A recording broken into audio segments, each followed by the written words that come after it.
In today's energy markets, let's take a look at natural gas futures as they're experiencing some continued selling pressure today. Natural gas futures lower 2 out of the last 3 trading sessions, and today's move lower significant in the sense that we are now looking at that May contract trading down to new contract lows, holding up above the intraday low, which is 1.676, currently priced at 1.69, but still down about 4.5% on the session.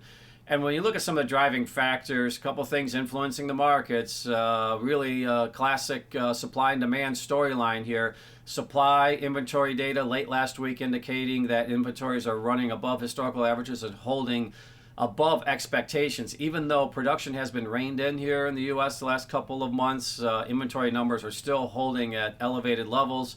Couple that with demand expectations as we're seeing moderate temperatures here in the U.S., the lower 48, and that expectation is that the weather patterns over the next 14 days are going to hold in this level, and that's going to reduce expected demand. And that's a classic example of push-pull mechanisms of supply and demand, and I think that's why we're seeing the selling pressure unfold here for 2 out of the last 3 sessions. And when you look at the general trends, really, as I mentioned, the May contract trading down to the lowest levels on record.